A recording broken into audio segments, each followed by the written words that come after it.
देवता को नमस्कार करती हूँ। जो भी हमारे आए हुए सजन हैं सभी लोग को नमस्कार करती हूँ और आशीर्वाद की कामना करती हूँ। और हमारे म्यूजिशियन लोग हैं सभी लोग को नमस्कार करती हूँ। आप लोग की सेवा में समय बहुत कम है, कलाकार बहुत ज़्यादा हैं, इसलिए थोड़ी सी समय लूंगी आप लोग की सेवा में।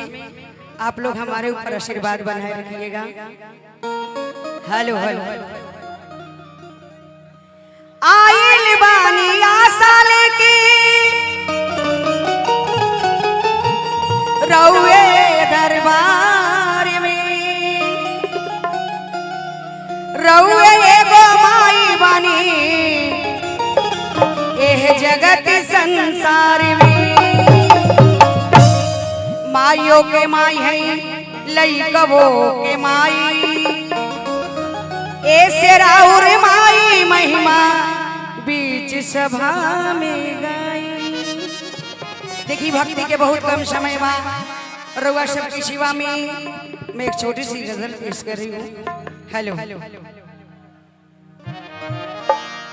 ठंडी बा ठंडी हवा के, ये हमारी वेब कंपनी से आई हुई है, हमारी केसरिया गाना है कि ठंडी बा ठंडी हवा के सिपाड़ी कम लागी हो, सिपाड़ी कम लागी। ठंडी बा ठंडी हवा के सिपाड़ी कम लागी हो, सिपाड़ी कम लागी। हमरा के साथ सुतइबा, हमरा के साथ सुतइबा त जाड़ी कम लागी हो, त जाड़ी कम लागी। ठंडी बा ठंडी हवा के सिपाड़ी कम लागी हो, सिपाड़ी कम लागी।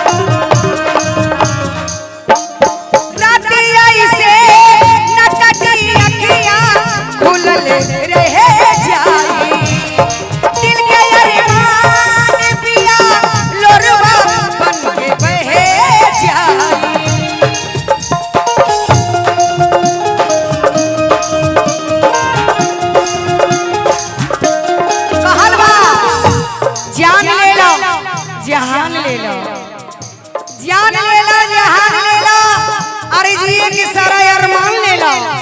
तोहरा नहीं के भरोसा, अरे तोहरा नहीं के भरोसा, जब चाहे जहाँ चाहे हमारी इम्तिहान ले लो।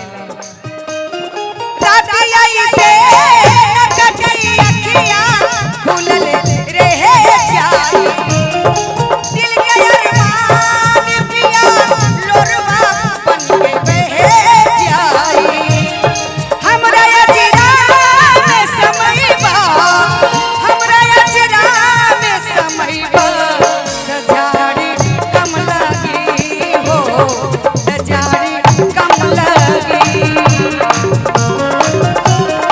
Yeah!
कबो लौट के हम तोहरा इंतजार में तड़प तड़प के मर जाई। अरे हम तोहरा इंतजार में तड़प तड़प के मर जाई त हमरा नाम पे आंसू बहैया अपना जिंदगी के कसम दे जब